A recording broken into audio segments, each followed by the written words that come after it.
Okay, I'm going to answer the very important question, from my point of view, it's an important question, of how to make velouté sauce, which is one of the primary sauces in French cooking and certainly part of the, quote, mother tree of sauce making. The velouté sauce translation basically is velvety textured sauce. Traditionally, this sauce is made with two things: flour as a thickening agent, or roux, and white stock. Fish stock, white chicken stock, white veal, white beef stock, some kind of white stock, where things that are in this dish are not really browned, okay? So, can you make it without flour and use cornstarch? Yes, of course you can. We're going to make this one with flour because that would be the most traditional version, but I would go and remind you that the thickening and thickening agent and liaisons class, or lesson I should say, tells you many ways to thicken this very same stock, that whichever one you're choosing to use. In today's lesson I'm going to use fish stock, which I have 4 cups of back in the back there in a saucepan, kind of warm. And this is going to be a time-elapse video. Remember, we're making a sauce that isn't necessarily a finished, although it's a finished sauce, it may not be as finished as we want it to be at some other point once we decide what we're actually going to use it for. This is a sauce that can be made frozen, and then when you decide what kind of sauce you want to make out of this sauce, then you can take it out and use it and make it, okay? You can also simultaneously, if you're making the sauce and you know what its final intended use is going to be, well, you can adjust the whole procedure to some degree, meaning add the flavoring agents that you have, what your final intention for the sauce is, throughout the process of actually making the base sauce, rather than making the secondary sauce later. So often, depending on the type of sauce that you want to end up with, you can make the final sauce at the same time that you're starting the velouté sauce, okay? So we're going to start by putting about 2 ounces of whole butter into a hot pan here. And I'm going to dump some mirepoix, about 2 cups, and about 1 cup of sliced mushrooms into the pan. We're going to cook it. We're not going to brown it. It sounds like it's browning, but it's really not.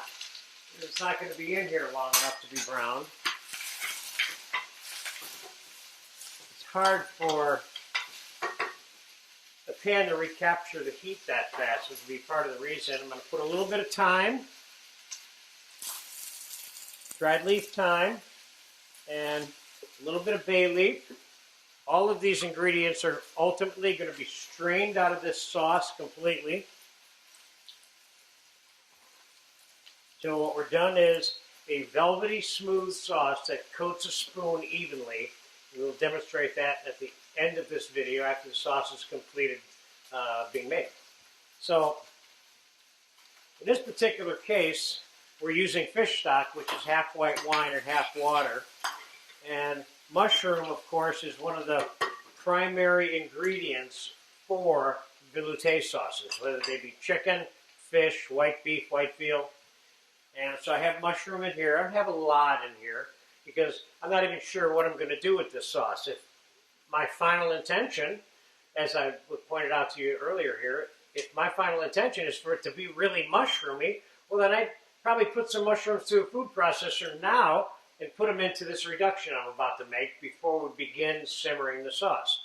So what I'm going to do is I'm going to add a couple tablespoons of garlic, about 3,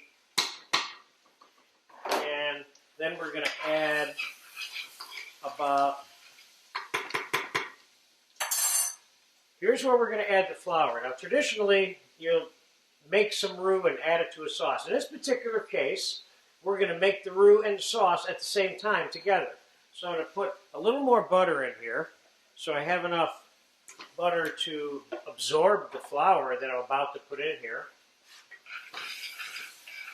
So I've added a couple of extra tablespoons of flour, maybe, or butter rather, maybe 3, And now I'm going to add 3 tablespoons of flour. And this mixture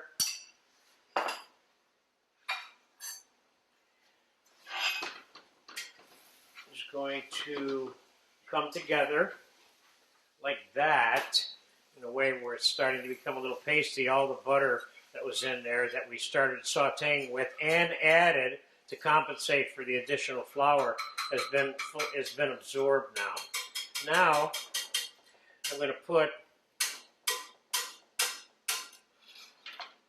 a cup of white wine on here. We're going to bring that to a real quick simmer. Dry white wine, of course, traditionally. Of course, you can use whatever kind of wine you want in here. You could put red wine in here if you wanted to. But I'm making you more of a blonde, quote, version of a more traditional velouté sauce. Okay, now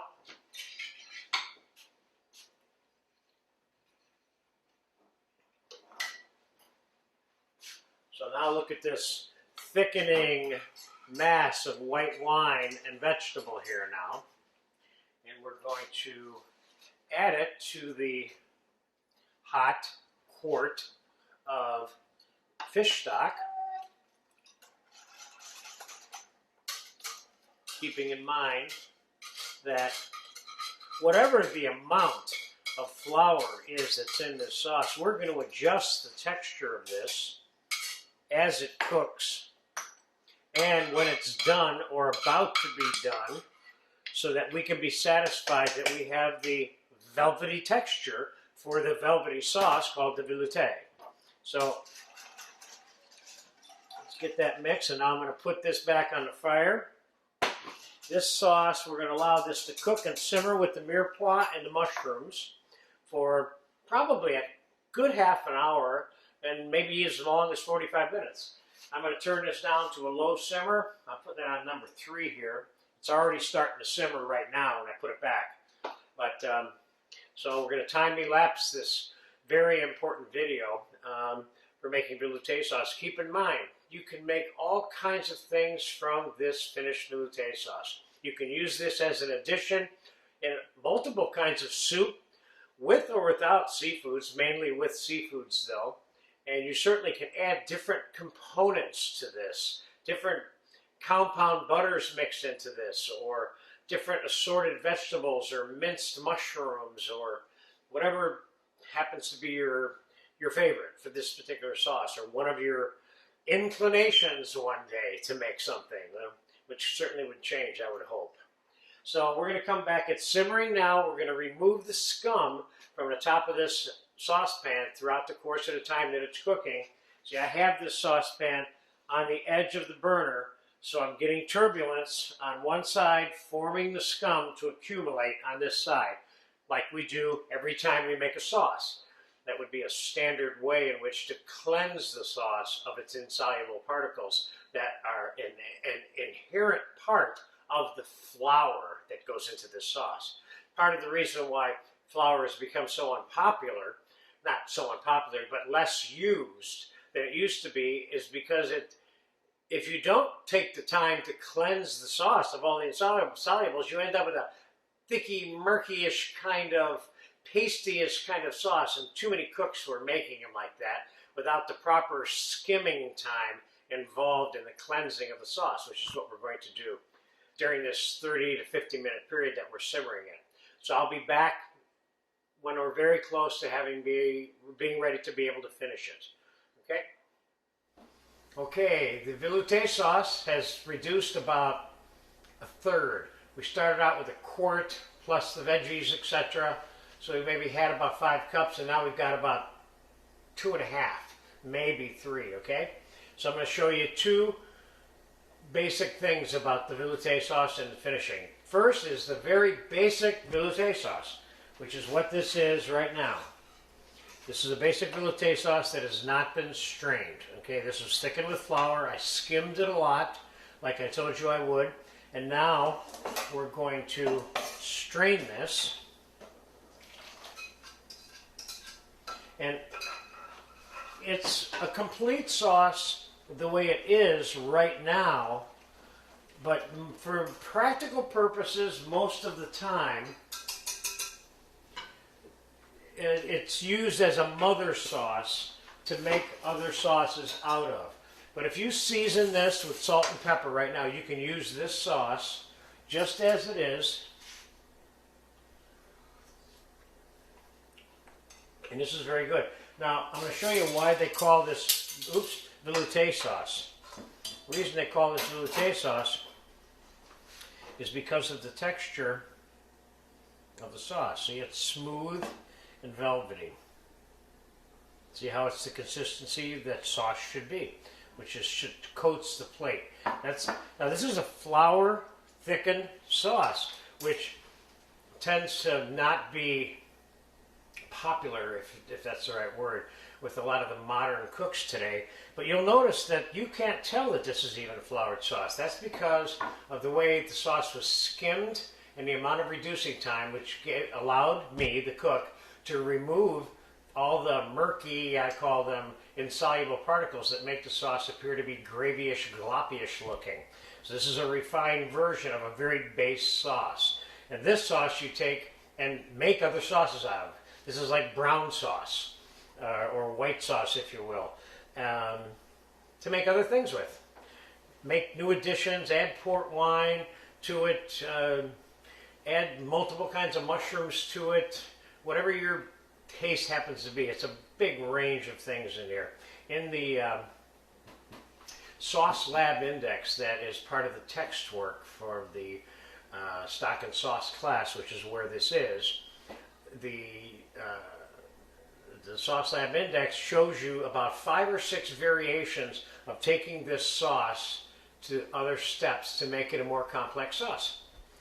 So there it is in a nutshell. That's a basic velouté. Now, just to make it a little bit better and more of a ready-to-use sauce, although I typically myself would not use this as a main sauce unless I was drizzling it over a vegetable that's garnish on something or something else. I probably wouldn't use this as a primary sauce because of my experience in making sauce. I can make this slightly more complex and more fun. You can add capers, tomato concasse, garlic butter, other things that give it a little bit more dimension, flavor, and excitement. So what I'm going to do now is a basic old world French way is adding just a little bit of butter and cream to this, which takes it to one more quick level. Let's whisk in about 1 ounce of butter per 2 cups of sauce, which is what I think we have here. And put a splash of cream in there. And this is what I would call a finished velouté sauce, ready to serve now. Not to suggest that it must have the butter and cream to be finished, because this one's finished right now without it. But there you have it, another quick version of the base part of that sauce right there. And that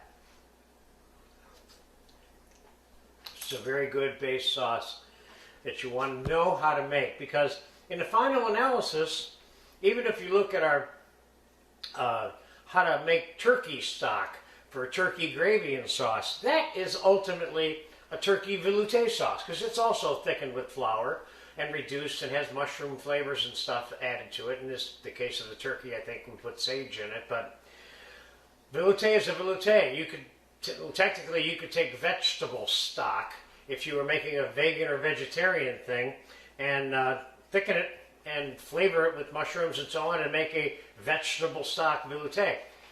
Velouté is the definition of this process of taking white stock, thickening it, cleaning it if necessary, which is usual, and then flavoring it, or using it then as another sauce for something else. So there you have it, velouté sauce in a big nutshell.